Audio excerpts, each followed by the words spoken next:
तो किस हद तक जाना है और किस हद तक नहीं जाना, तो इस मरहले पे जो NSA अजीत डोभाल हैं उनकी मुलाकात बीजिंग में वांग यी से होना 5 साल के बाद ये, और इसमें बहुत ज़्यादा बातें वहाँ से शायद निकलेंगी भी नहीं सामने, लेकिन ये मुलाकात होना अपनी जगह बहुत इंपॉर्टेंट है। अच्छा, अब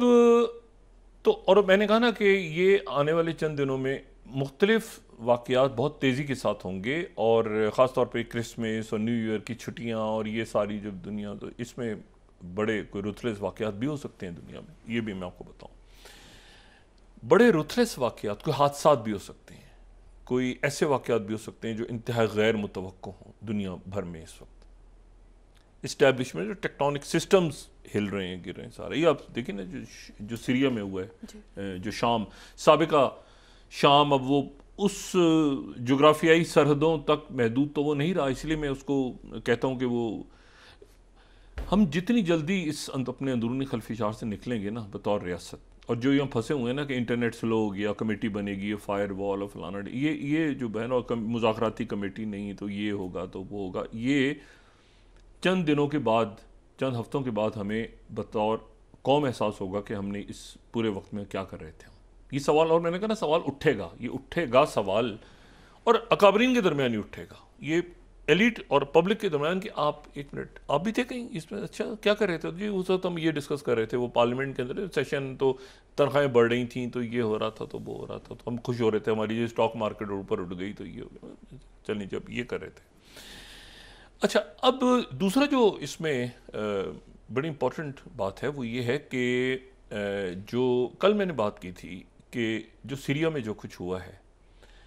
सीरिया में जो कुछ हुआ है, देखें ये आप समझें कि जो मैंने अपना कल तज़किया दिया था कि इसको लीबिया से और इराक से और यमन से और बाकी जो भी पिछले 24-25 सालों में यहाँ पे जोग्राफिया चेंज हुआ है, तो इसको इस लिहाज से अलग देखें कि वहाँ पर हुकूमतें गिरी हैं, खाना जंगी हुई है, लेकिन जोग्राफी चेंज नहीं हुई। यहाँ जोग्राफी चेंज हो गई, यानी सीरिया जो है अब इस शक्ल में नहीं रहेगा जिस शक्ल में मौजूद है, बल्कि उस शक्ल में आ जाएगा जो कि हम नक्शा देख रहे हैं कि एक इलाके में जो है वो कुर्द हैं जिनको अमेरिका सपोर्ट करता है, एक इलाके में वो कुर्द हैं जिनको टर्की सपोर्ट करता है, बल्कि अब तो तकरीबन तमाम ही इलाके में जहाँ पर बशारुल असद का कब्ज़ा था, तो वहाँ पर वो कुव्वतें हैं जिनको अभी तक, उनमें चूंकि आपस में कोई खाना जंगी नहीं हुई, तो इसलिए उनको टर्की की हमायत हासिल है।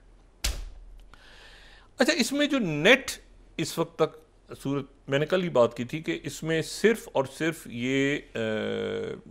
यानी लेबनान तक जाने का और बाकी जाने का, बल्कि इसमें जो है ये बहुत बड़ा रोल इस पूरे खत्ते में जो कुछ हो रहा है और होता रहा है हमेशा से, उसमें ऑयल एंड गैस का बहुत बड़ा रोल रहा है। ऑयल एंड गैस के ज़खायर, कॉरिडोर्स, आप देखें ना, हमारे यहाँ भी बेल्ट एंड यानी सी पैक, और उसके ऊपर ही कितना कुछ दुनिया में हो रहा है कि भाई कॉरिडोर्स कैसे बनेंगे, आपकी जोग्राफी क्या कहाँ पे है, आपकी स्ट्रेटेजिक लोकेशन किधर है, आपके कैसे मामलात आप तय करते हैं। अगर कोई मुल्क इस वक्त अपनी जियो स्ट्रेटेजिक लोकेशन से भरपूर फायदा कोई उठा रहा है तो वो है टर्की। टर्की की जो जोग्राफी है, मतलब वो ऐसी जोग्राफी है, ऑटोमन एम्पायर खत्म होने के बाद इवन देन उनकी जोग्राफी जो भी है, जैसी भी टर्की है, उससे उनके प्रेसिडेंट रजब तैयब उर्दुगन उस जोग्राफी से भरपूर फायदा उठा रहे हैं, ना सिर्फ जोग्राफी से बल्कि अपनी पॉलिटिकल मूव से, अपनी सियासी हिकमत अमली से भी वो उसका भरपूर फायदा उठा रहे हैं। और टर्की असर्ट कर रहा है इस वक्त, टर्की असर्ट करके उस पूरे इलाके में आ गया जो एक ज़माने में खिलाफत उस्मानिया का था, ठीक है, सल्तनत उस्मानिया, खिलाफत उस्मानिया जो उसका था, और वहाँ पर टर्की जो है वो बड़ी हद तक आ गया है, यानी अपनी। और आज रजब तैयब उर्दुगन जो हैं टर्की के, उन्होंने एक बड़ा इंटरेस्टिंग और इम्पॉर्टेंट बयान इस मरले पे उन्होंने दिया है, और उनका जो ये बयान है, ये मतलब इसको मतलब ये याद रखने वाला बयान है, और ये 32nd स्लाइड में डेली सभा की कोट कर रहा हूँ। वो कहते हैं Turkey can not be confined to its borders, तुर्की को उसकी सरहदों तक नहीं रोका जा सकता। President Recep Tayyip Erdogan. मतलब लीडरशिप कैसे आप लेके चल रहे हैं चीज़ों को। अच्छा, ये बड़ा ट्रिकी। अच्छा, मैंने आपसे कल भी कभी बात की थी कि ये मामला जो है ये सिर्फ इसका बहुत अहम पहलू जो है वो है ऑयल एंड गैस के कॉरिडोर्स। अच्छा, चैथम हाउस ने आज एक रिपोर्ट शायद हुई है। चैथम हाउस हर एक को पता है कि उनके तो रूल्स मशहूर हैं, तो चैथम हाउस तो अपनी जगह। और मैं वो फर्स्ट स्लाइड यहाँ पे अगर हम दिखा सकें वो रिपोर्ट, वो Turkey's energy hub ambitions have new momentum after Assad's fall. ये बिल्कुल जो कल बात डिस्कस हुई, आज ये चैथम हाउस की रिपोर्ट है। Stability in Syria could allow the revival of the long dormant pipeline project to connect Qatari natural gas fields with Turkey via Saudi Arabia, Jordan and Syria. ठीक है, यानी अगर नक्शा देखें, जो कल हम बात बहुत तफसील से कर चुके हैं, तो जो कतर और तुर्की के दरमियान पाइपलाइन है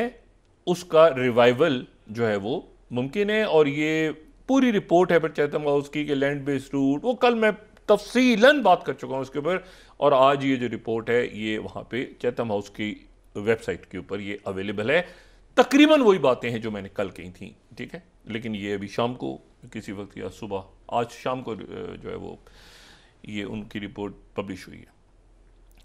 अच्छा, अब आप आ जाएं कि ज़रा इसको हम ज़रा देख लें कि ये जो है ये कतर टर्की पाइपलाइन क्या है। तो ये सेकंड स्लाइड हम दिखा दें, फिर याद दिला दें कि कतर से स्टार्ट हो रही है और उसके बाद सऊदी अरेबिया। सेकंड स्लाइड हम अगर दिखाएं, सऊदी अरेबिया, जॉर्डन और टर्की, और फिर उसके बाद ये यूरोप तक। यानी कतर, मैंने कल भी बात की, नहीं कतर यूरोप तक कैसे जाएगा। कतर या तो जाएगा वो वाया भटिंडा पूरा ये क्रॉस करेगा समंदर, या ये सीधी लैंड पाइप। और जाहिर है कि वो ये बड़ा एक स्मूथ तेजी के साथ एक रास्ता है। और ये जो रास्ता है ये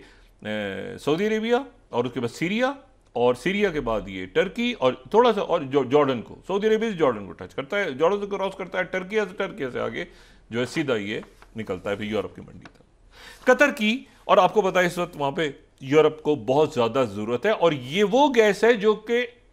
क्योंकि यूरोप के मुल्क रशिया से नहीं लेना चाह रहे, यूक्रेन की वजह से, और जाहिर है कि उनका फटा, तो वो चाह रहे हैं कि कतर भी चाह रहा है कि अपनी गैस यूरोप तक पहुंचाए, क्योंकि इस वक्त यूक्रेन का फटा पड़ा हुआ है। रशिया की गैस वहां पे, रशिया कैसे पहुंचाए गैस अपनी। अच्छा, और दूसरा जो मुतबादिल वो इसमें वो कि ईरान की पाइपलाइन, और वो थर्ड स्लाइड कि ईरान जो है वो थ्रू लेके जाता इराक और फिर सीरिया और फिर आगे,